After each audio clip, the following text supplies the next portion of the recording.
감사합니다. 믿음 교구에 사랑하는 귀한 성도들이 주님을 사모하는 마음으로 귀한 찬송을 올려드렸습니다.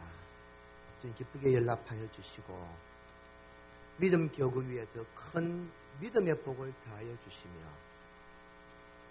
주님 오시는 그날까지 이 믿음 잘 지켜서 주 앞에 충성된 종들 다 되게 하여 주시옵소서.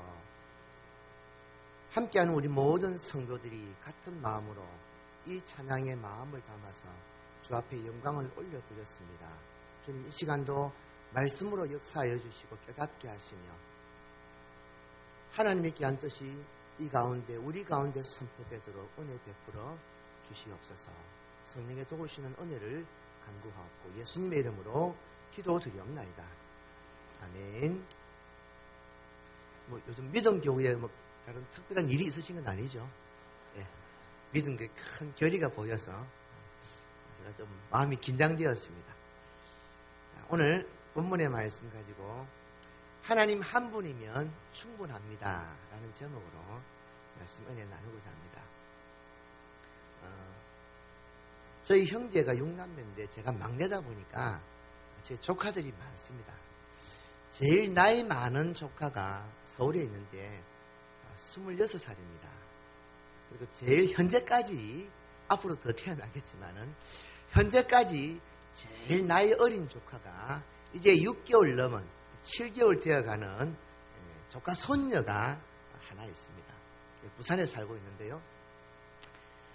자주 만나지 못하니까 가끔 가서 얼굴을 볼 때가 있습니다. 그러면 얘가 그전에는 하랑아 할아버지 왔다 앞에서 막 이렇게 하면은 누워가지고 손발을 막 삐대다가 웃곤 했는데 이게 6개월 넘어가니까 얘가 사람 얼굴을 분별하기 시작했어요. 지금 인간이 나와 어떤 관계가 있지? 얘가 누구지? 얘가 이걸 알게 된 거예요. 그래서 매일 보는 엄마 아빠를 얼굴을 기억하고 그 외에 사람들은 경계하기 시작해요. 제가 어느 날 집에 찾아갔더니만은 이상하게 얘가 딱 처음 본 눈빛이 좀 당황한 게 있잖아요. 어린애지만은 이런 눈빛이잖아요. 그래서 제가 옆에 가서 막 이 뭔가를 말하기 전에 얼굴을 내미니까 얘가 인상이 그냥 우는기 시작하는 거예요. 우와! 그래서 제가 물었습니다. 얘가 왜 이러노? 그러니까 모르겠어요, 삼촌. 엄마 아빠 얼굴을 알기 시작하지만은 사람을 가리는 것 같아요. 그래서 아이가 한 7개월쯤 6개월 넘어가면은 가난하게는 이제 엄마를 또 늘 집에서 생활하는 가족들을 분별하기 시작한다고 합니다. 저는 떨어져 있으니까 자주 못 보잖아요. 얼굴 한번 익혀놓으면은 또 한 2, 3주 있다가 한번 대답하고 그러니까 얘가 저를 잊어버렸어. 이 어린애에게는 제가 아무리 옆에 가서 웃고 장난치고 하랑아 할아버지 왔다 필요 없습니다. 낯선 얼굴이 가면 웁니다. 불안해합니다. 그때는 엄마 아빠가 최고입니다. 엄마만 안고 있으면은 내가 지 얼굴 가까이 이렇게 들이대도 말을 안 하는데 엄마 품을 떠나서 내가 가까이 가면은 마치 짐승이 옆에 온 양 얘가 두려워하고 우는 겁니다. 하나님도 우리에게 그런 분이라 믿습니다. 다윗은 젊은 시절 목동으로 살았습니다. 집안의 가업이었습니다. 그래서 자기가 젊었을 때의 그 목동으로서의 살았던 그 실제적인 삶의 경험을 가지고 오늘 시편 23편 1절에 그렇게 고백합니다. 여호와는 나의 목자시니 내게 부족함이 없으리로다. 사랑하는 여러분, 2019년을 시작하는 1월에 다윗의 이 고백이 이 한 해 우리 모두의 믿음의 고백이 될 수 있기를 주의 이름으로 축원드립니다. 저는 본문의 말씀 가지고 두 가지 관점을 한번 말씀을 드리고 싶습니다. 첫 번째가 다윗이 고백한 것처럼 여호와는 나의 목자가 되시기 때문에 내게 아무런 부족함이 없다라고 고백했는데 오늘날 이 시대에 우리의 신앙이 하나님만으로 만족하지 않는 삶을 살고 있다는 겁니다. 저는 여기에 질문을 던져드리고 싶습니다. 제가 학생들과 이렇게 이 파트 사역을 하면서 늘 맞는 부서가 이제 학생들 아니면 청년들이거든요. 그래서 학생들과 청년들과 함께 10년을 이렇게 보내면서 가르치면서 뭐랄까요, 좀 이 슬픈 마음이 있었습니다. 안타까움이 있었습니다. 하나님을 섬겨야 하는 저 기독교 신앙을 가졌기 때문에 교회에 나오고 그 신앙을 떠나지는 않지만은 젊은 세대가 하나님만 섬기는 것을 싫어합니다. 하나님도 섬기는 것을 좋아합니다. 하나님 아니고 내가 마음 쏟을 수 있는 다른 무엇인가를 여러 개를 가지기를 원합니다. 하나님을 섬겨야 하는 것은 알지만은, 그래서 교회는 오지만은 교회 예배를 마치고 나면은 예배 이후에 일주일에 자기의 삶에는 하나님은 자리하지 않습니다. 존재하지 않습니다. 내가 나의 주인이고 내가 원하는 내 인생, 내가 좋아하는 가치관을 따라서 살아가는 것이 요즘 젊은 세대들의 신앙관이라는 겁니다. 자기가 좋아하는 것, 관심 있는 것, 거기에다 자기의 모든 에너지를 쏟아붓고 있습니다. 하나님은 중심의 삶을 살라고 말하고 설교하고 가르쳐보지만은 귀담아 듣지 않습니다. 제가 그 아이들의 너 왜 그러니라고 물어보고 그 아이들이 답을 하지는 않았지만은 설교하고 가르치면서 그들의 그 냉담한 반응을 보면서 표정 속에서 느껴지는 외침이 있었습니다. 목사님, 제발 나를 그냥 내버려 두세요. 나는 하나님도 섬기고 내가 좋아하는 것도 가지고 살래요. 이 반응을 저는 읽었습니다. 너무나 안타깝습니다. 그래서 멱살 잡고 야 이놈의 인간아 그러면 안 된다라고 차마 그러지는 못하고 설교를 통해서 계속 이야기를 합니다. 하나님만 섬겨야 복이 된다. 하나님이 삶의 우선이 되어야 된다. 내 관심의 전부가 하나님이었고 내 삶의 최우선이 하나님이 먼저 되어야 된다. 그렇게 하니까 너무 애들이 질려하더라고요. 김 목사님 설교만 하고 맨날 저래. 좀 자중을 하긴 합니다. 그런데 오늘 본문에 다윗이 고백하고 있는 것처럼 여호와는 나의 목자시니 내게 부족함이 없으리로다. 사람은 그렇게 되어 있습니다. 내가 좋아하고 관심 있는 곳에 물질도 쏟아붓고 시간도 들이고 정성도 쏟아붓게 되어 있습니다. 우리가 인생을 살아가면서 여러분들 다 각자 취미가 있고 좋아하는 게 있고 뭐 일도 있고 그렇잖아요. 친구도 뭐 계모임도 있고 초등학교 계모임, 중학교 계모임, 동네 계모임 이런저런 모임이 다 있잖아요. 관계가 있지 않습니까? 자기가 좋아하는 것들을 찾아서 나아갑니다. 교회 신앙생활을 하고 있지만은 여전히 계모임 좋아하는 사람들은 자기 한 달 생활에 중심이 계모임으로 자기의 삶이 구성되어 있습니다. 운동 좋아하는 사람은 자기 일주일의 삶이 내가 몇 시간대 어느 때에 운동하는가 거기에 모든 관심이 집중되어 있습니다. 하나님을 사랑하는 사람이라면 마찬가지로 내 삶의 모든 것이 하나님의 중심이 되어 있습니다. 우리가 살아가면서 여러 가지 것들을 사지만은 한번 생각해 보십시오. 뭐 내가 먹는 걸 좋아한다고 세계 지구상에 있는 모든 음식을 살아평생에 다 먹을 수 있는 사람이 몇이나 됩니까? 내가 운동을 좋아한다고 현대 인간이 개발한 모든 스포츠를 다 즐기며 사는 인간은 또 누가 있습니까? 좋아해도 한두 가지 소수에 불과합니다. 그렇다고 한다면은 우리는 교회 안에 신앙 안에 있으면서 신앙 밖에서의 삶을 늘 동경합니다. 왜냐하면 교회 안에서는 누릴 수 없는 삶들이 그들에게는 있기 때문에 즐거움도 있습니다. 쾌락도 있습니다. 여유도 있습니다. 내 오감을 자극하는 만족도 있습니다. 그러다 보니까 나도 저거 해봤으면 좋겠다. 나도 저거 가져봤으면 좋겠다.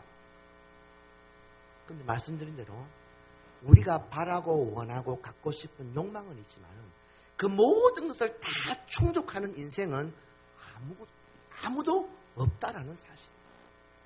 그렇다고 한다면 우리는 어차피 누구든지 다 소유하고 다 누리고 다 못 가지는 인생을 산다면 우리가 할 수 있는 것에 집중하는 것이 지혜로운 삶이 아니냐, 저는 그렇게 말씀드리고 싶습니다. 이왕 사는 인생, 이왕 믿는 예수, 이왕 하는 신앙생활이라면 하나님께만 집중해서 다른 것에 눈 돌리지 않는 삶을 살면 안 될까요? 하나님은 자신의 정체성, 하나님의 존재를 분명히 드러내셨습니다. 우리가 하나님을 섬김에 있어서 이것도 섬기고 저것도 섬기고, 누구 말대로 성탄절에는 교회 갔다가 초파일에는 절에 갔다가 초파일에 비빔밥 한 거 얻어먹고 성탄절에 가서 떡국한 거 얻어먹고, 그렇게 모든 종교를 투어하는 인생 아니라 하나님께서는 우리가 하나님만 바라보고 신앙생활 하기를 원하십니다. 출애굽기 20장 3절에 너는 나 외에도 다른 신을 두어라 라고 말하지 않습니다. 하나님은 단언합니다. 너는 나 외에는 다른 신을 네게 두지 말라. 그 하나님이 자신을 향한 하나님의 백성들의 관심과 사랑이 어떠해야 하는가를 하나님께서는 단순한 자기 정체성을 밝히는 것뿐만 아니라 나는 질투하는 여호와다. 너희가 나만 바라보지 않냐고, 나에게만 관심 가지 않고 나를 사랑하지 않냐면 나는 너희를 질투한다. 그래서 내 하나님 여호와는 소멸하는 불이시요 질투하는 하나님이십니다. 신명기 4장 24절에 하나님은 우리에게 그렇게 말씀하십니다. 이 말이 무슨 뜻일까요? 하나님만 사랑해야 하는데 우리가 그 하나님을 사랑하지 아니하면 하나님은 우리가 두 마음을 품은 그것을 질투하여서 하나님 외에 다른 것에 마음을 가진 것을 하나님께서는 용납하지 않겠다는 말씀입니다. 사랑하는 여러분, 이왕 신앙생활을 하는 것 같으면 하나님께만 집중하고 철 따라서 관광도 가고 여행도 가고 휴가도 가고 놀고 먹고 쉬며 살면 좋기는 하겠죠. 근데 그거 안 한다고 천국 못 가지 않습니다. 안 그럴까요? 저는 솔직히 그렇게 생각합니다. 휴가 한 번 못 갔다고 내가 천국 갈 때 하나님 죄송합니다. 휴가 한 번 못 갔네요. 아이고 인간아 어째 그러고 살았노. 하나님 그런 책망 안 하실 거라고 생각합니다. 내가 좀 세상에서 저 좋은 것 누리지 않았다고 천국 가서 영원히 사는데 내가 천국 길 모르고 천국에 있는 좋은 어떤 환경들을 내가 못 누릴 그런 것 아니지 않겠습니까? 이왕 믿음 생활, 이왕 신앙 생활, 이왕 직분 맡아서 섬기는 우리의 신앙이라면 하나님께만 집중하면 얼마나 좋을까요?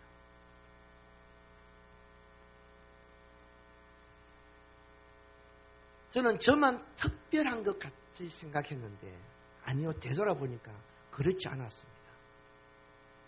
여기 계신 어르신들이 다 있지만은 80년대 제가 고등학교 때에 예수를 처음 믿을 때 그때 신앙의 분위기는 모두가 다 열정이었습니다.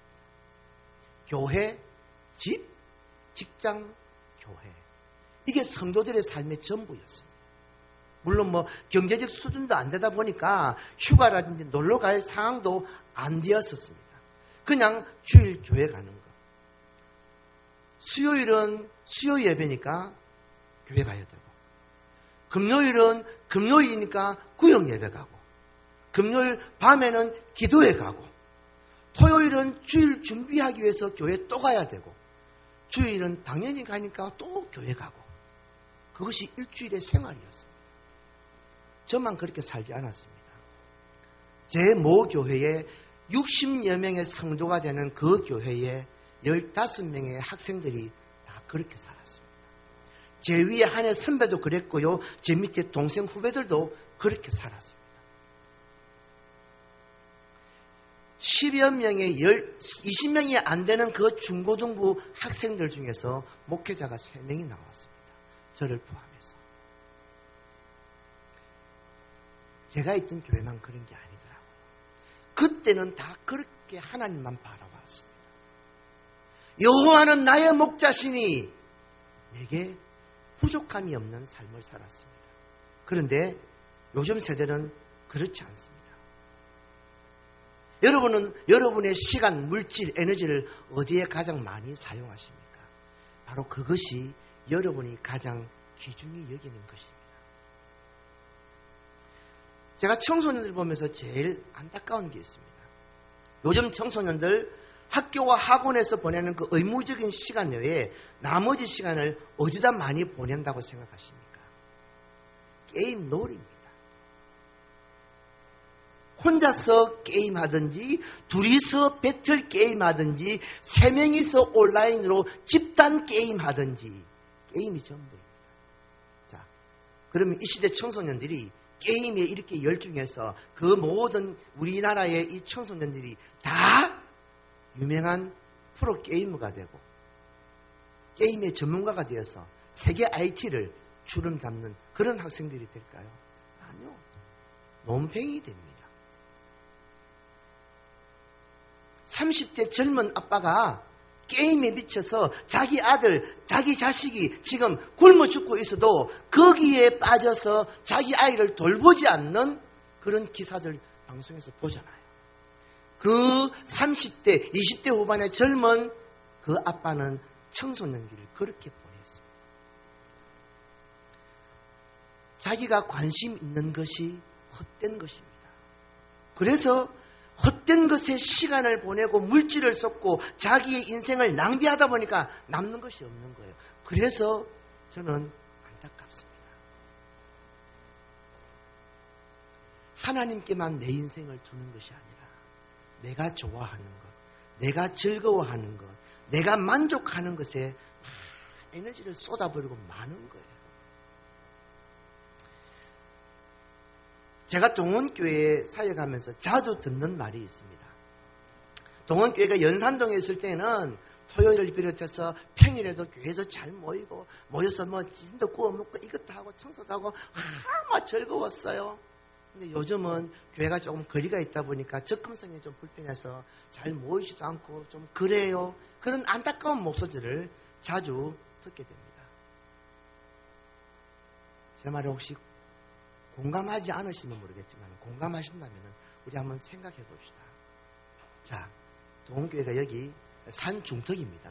도시가 개발되시니까 마을이지만은 이 도시가 없으면 여기는 산 중턱입니다. 자, 접근이 조금 불편한 면도 있습니다. 그러면은 교회의 이전처럼 접근성이 떨어졌을 때 그러면 교회 오지 않으면 그 시간대에 무엇을 하십니까? 다른 가까운 교회 가서 기도하시고 말씀 보시고 은혜 채우십니까? 아니요. 대부분 내 즐거운 것에 시간을 보냅니다. 부인하지 못하실걸요. TV를 보든지 동네 옆 사람과 수다를 떨든지 아니면은 자빠져 주무시든지 별 볼 일 없는 것에 시간을 써버리고 그전처럼 교회 가기를 싫어하는 겁니다. 즉 본질을 지금 바꾸어 놓았습니다. 교회가 멀어져서 불편해서 안 오는 것이 아니라 내가 먹고 살기 편하다 보니까 하나님만 바라보는 신앙이 아니라 하나님 아니어도 내가 살 수 있다는 내 마음에 나태함이 드는 겁니다. 여호와는 나의 목자시니 하나님만이 내게 목자가 되시면 내가 부족함이 없습니다. 그 믿음이 변하지 않으면요.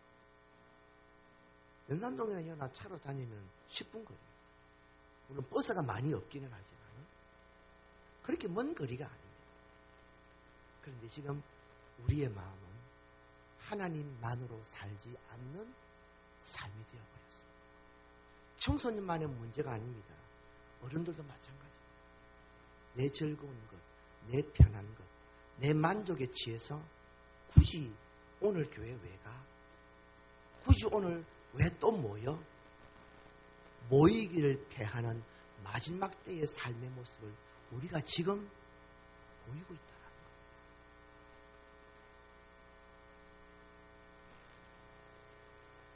지금 시대는 물론 10년, 20년 전 시대보다 사회 구조가 더 복잡하고 다양하며 전문성이 있어야 합니다. 그래서 우리 성도님들의 생활 패턴도 굉장히 복잡하다는 것은 부인하지 않습니다. 하지만 이런 사회 구조, 세상이 어떻게 변하고 우리의 삶의 패턴이 어떻게 바뀌어서 어떻게 우리가 얽히고 설키고 살든지 간에 변하지 말아야 할 것은 여호와는 나의 목자시니 내게 부족함이 없으리로다. 하나님만으로 만족하는 우리의 삶이 되어야 한다는 겁니다. 사랑하는 여러분, 우리가 모든 관심과 에너지를 쏟아 부어야 할 것은 신앙생활인 줄 믿습니다. 믿음 생활인 줄 믿습니다. 하나님 중심의 삶인 줄 믿습니다. 교회 중심이어야 하는 삶이어야 합니다. 그래서 신앙에 방해가 되는 내 직장이 있다면은, 신앙에 문제가 되는 내 삶이 있다면은 과감하게 거기에 나의 이익이 결부되어 있을지라도 포기하고 끊어내어 버릴 수 있는 믿음의 용기가 필요합니다. 이 말씀을 안 드리고 싶었지만은 마음에 감동이 되어서 그렇게 드립니다.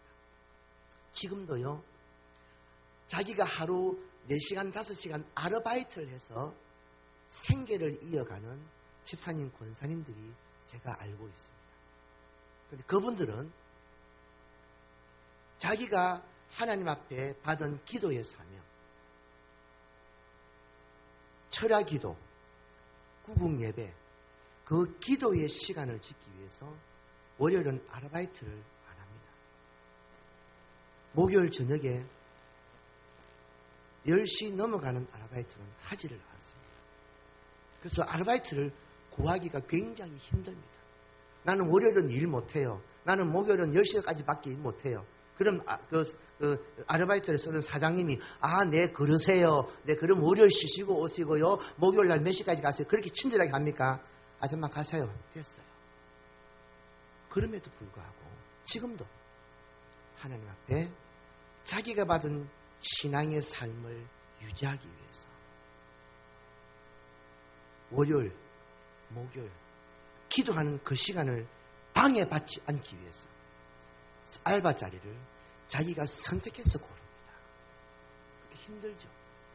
그런데 그 삶을 기쁘게 살아갑니다. 지금 세대는 하나님만으로 만족하지 않는 이 풍토가 너무나 지금 만연해 있다라는 것입니다. 본문에서 다윗이 목자라고 말할 때에 다윗은 자기가 경험한 그 목자와 양의 관계를 충분히 이해하고 있었습니다. 저도 처음 성경을 읽을 때 양이라는 이 표현을 쓸 때 동물의 왕국을 보면은 저 고산지대에 사는 양은 뿔이 이렇게 생겨가지고 이게 도망도 잘 가고 이 가파른 그 암벽을 타고 다니면서 뭐 맹수가 잡을 수 없는 그런 양들이더라고요, 보니까. 그러니까 걔들은 목자가 필요 없어요. 사람이 불러가지고 얘들아, 이게 필요 없어요. 저거가 잘 살아요. 안 잡혀 먹고 잘 살아요. 성경에서 말하는 양은 그 야생양이 아니에요. 사람의 손에 길리워진 가축양입니다. 근데 이 가축양은 같은 양과인데도 습성이 전혀 달라요. 가축량은 좀 머리가 둔합니다. 시력도 약간 안 좋다고 그래요. 그래서 목자가, 즉 그 목장을 경영하는 목자가 그 양을 보호해 주지 않으면 생존 가능성 제로라는 겁니다. 단지 맹수가 지금 없어서 오늘 하루 살고 있을 뿐이지 내일이라도 상위 포식자가 나타나서 그 양을 잡아먹으면 그날로 그냥 죽는 게 양의 특징이다. 야생의 코끼리는요, 40년, 50년을 산다고 그래요. 그 이상 될 겁니다. 정확히가 안 나는데 한 수십 년을 사는데 코끼리는 모계사입니다. 그 엄마가 새끼들을 낳아서 딸들과 함께 이렇게 가족을 이루고 삽니다. 그러니까 수십 년을 사는 그 모계사회의 코끼리 때는 오래 사는 할머니 코끼리죠. 그 리더가 되어서 자기 그룹, 그 가족들 코끼리 이끌고 다니면서 지금 1월달쯤 됐네. 어디 가면 먹을 것이 있어. 3월달이 됐네. 여기 있으면 굶어 죽으니까 물 찾으러 가자. 그래서 그 리더가 되는 할머니 코끼리가 자기 무리를 이끌고 이동을 계속하는 거예요. 이게 생활이 반복됩니다. 1년, 2년, 10년, 20년, 30년. 그래서 최고 연장자 코끼리가 죽고 나면은 그 다음 리더가 또 세워져서 그 무리를 이끌고 그렇게 사는 동안 그 후손들에게 그 지역에 있는 과일, 열매, 물 이것이 어디 있는가를 알려주는 교육을 시킨다 말이에요. 그래서 생존 방법을 일러주는 거예요. 야생의 동물들은 그렇습니다. 그런데 사람 손에 길려진 양은 멍청합니다. 교육이 안 됩니다. 왜? 오직 목자가 그들을 이끌어서 쉴만한 물가로 푸른 초장으로 맹수가 없는 곳으로 보호하여 지켜주지 않으면 이 양은 다른 야생동물처럼 생존이 불가능하더라. 그래서 다윗은 그 양을 지키기 위해서 들판에서 생활하며 때로는 맹수와도 싸우며 양을 지켰던 경험이 있었습니다. 그러니까 목자가 없는 양은 한마디로 생존할 수 없는 존재. 다윗에게 있어서 하나님 없는 자기의 인생은 있을 수 없다라는 고백을 합니다. 목자와 이 양의 관계는 사람도 그렇잖아요. 어떤 사람은 좀 성질이 급한 사람도 있고 온유한 사람도 있는데 목자도 안 그렇겠습니까? 성격이 좀 괴팍한 성격 목자도 있고 양을 이끌고 갈 때 좀 온순하고 이게 나긋나긋하게 이끌고 가는 그런 목자도 있을 것이고 성격이 있을 거잖아요. 그러니까 목자가 성격이 괴팍해도 양으로서는 목자를 선택할 어떤 양의 입장에서 취사 선택할 권한이 없으니까 목자가 뭐 성격이 어떻든지 간에 그냥 따라만 가야 된다는 그런 관점 논지가 아니라 목자가 없는 양은 살 수 없는 존재. 목자가 전부이라는 이 의미.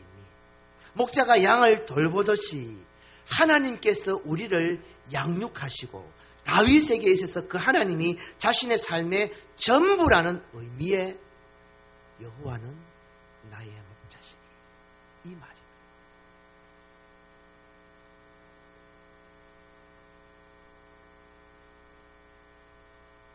양은 목자가 돌봐주지 않으면 그 삶은 끝입니다. 옛날이나 지금이나 가축이 주인을 따르지 않고 혼자 나가 살면은 사고 납니다. 어디서 잡혀 먹든지 아니면은 풀숲이나 이 바위나 또랑 같은데 잘못 있어서 발목이 부러져서 거기서 그냥 죽는 시간을 기다리든지 결국 비참한 삶을 살게 마련입니다.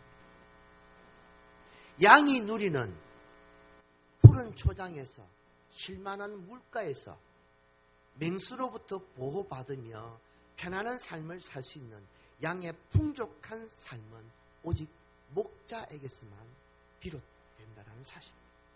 그래서 사람은 목자이신 이 하나님을 떠나서는 결코 만족할 수 없는 삶이라는 말씀입니다. 바로 이런 사실을 예수님께서도 말씀하셨습니다.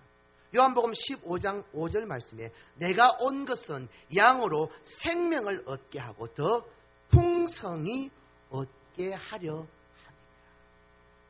나를 떠나서는 너희가 아무것도 할 수 없습니다. 우리가 바보 축구입니까? 돈도 벌고 맛있는 것도 먹고 할 것도 하는데, 근데 예수님께서 우리 인생 전체를 보시면서 너희가 나를 떠나서 산다고, 돈 버린다고, 출세한다고, 성공한다고 말짱 헛거다, 그 말씀하십니다. 대부분의 사람들이, 신앙인들이 착각하는 것이 내가 지금 누리고 소유하고 있고 내가 영위하고 있는 이 모든 것들이 원래부터 내 능력으로 내가 가진 것으로 스스로 착각합니다. 내 통장 잔고, 내가 가진 아파트 명의, 자동차, 가족들, 모든 것들 원래 내 건 줄 압니다. 근데 바로 그 잘못된 생각을 누가복음 12장 16절 이하에 나오는 어리석은 부자의 삶을 통하여서 하나님께서는 우리에게 교훈을 줍니다.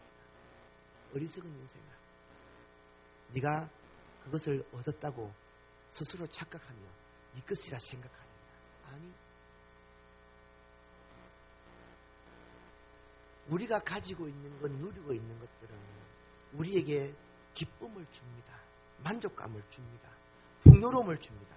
그러나 그것은 결국 우리가 영원히 소유할 것이 아닙니다. 이 땅의 것 다 집 팔고 땅 팔고 다 팔아가지고 정산해가지고 천국에서 통용되는 수표로서 이게 바꾸어 가질 수 있으면 얼마나 좋겠습니까? 그게 안 돼요. 여기서만 통용되는 거예요. 하나님 앞에 가면은 다 빈손으로 갑니다. 그런데 우리는 그것들에 온 마음을 쏟았어. 하나님도 섬기지만 주여, 이 좋은 것도 나는 버릴 수가 없습니다. 두 마음을 품고 있는.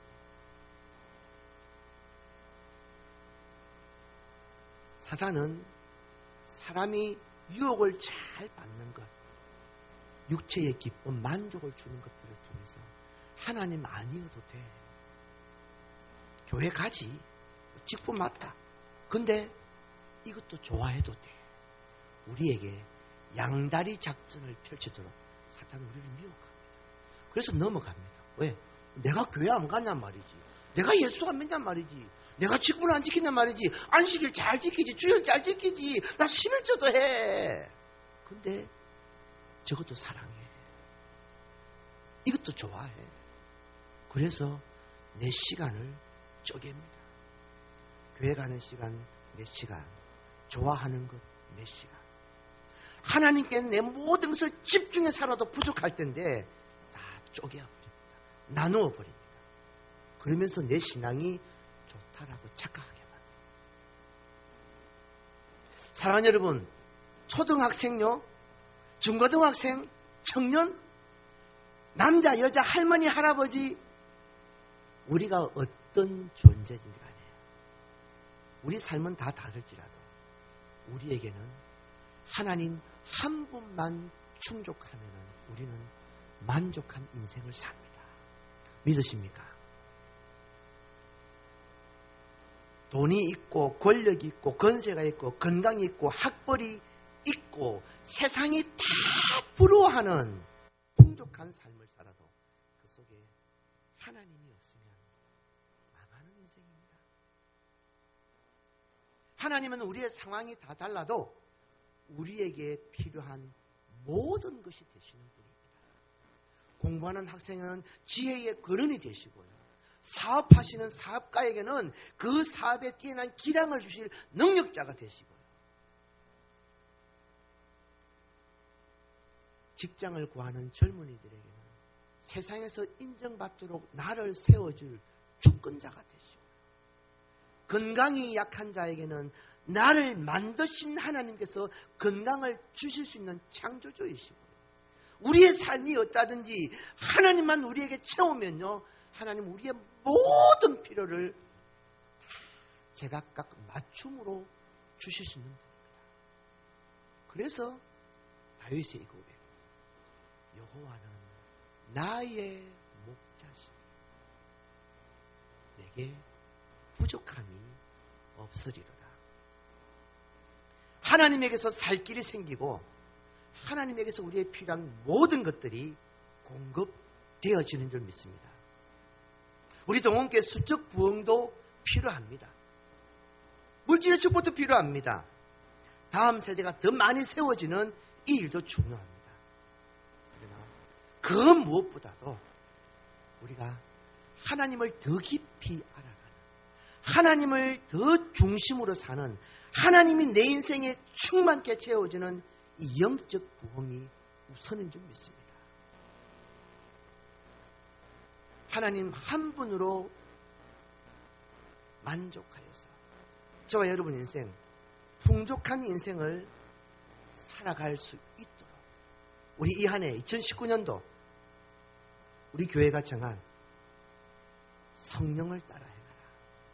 성령을 따라 행함으로 말미암아 내 삶이 하나님으로 가득 채워져서 하나님으로 말미암아 내 삶의 모든 것이 공급되어지고 채워지고, 그래서 하나님이 안 채워질 때는 저것도 갖고 싶고 저것도 하고 싶고 저기도 가보고 싶고 내게는 이것도 부족한 것 같아서 늘 불평이었는데, 하나님으로 채워지면 이전 것들이 눈에 들어오질 않아요.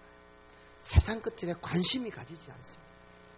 그래서 내가 어떻게 하면은 하나님을 기쁘시게 할까? 하나님이 나를 어떻게 쓰셔서 영광을 받으실 수 있을까?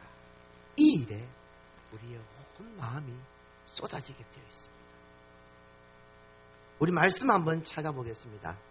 야고보서 4장 8절 말씀입니다.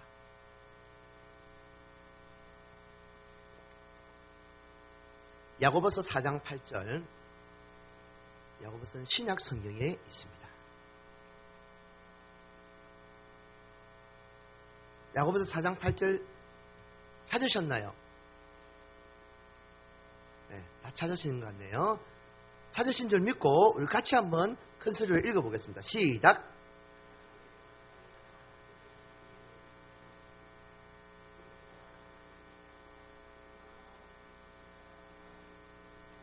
아멘.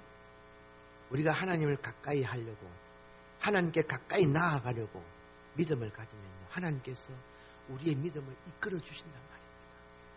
사랑하는 여러분, 2019년도 하나님으로 충족되어지는 저와 여러분의 인생 되어서, 그래서 성령을 따라 행하며 하나님의 기뻐하심을 이루는 믿음의 삶이 되기를 주의 이름으로 축원드립니다.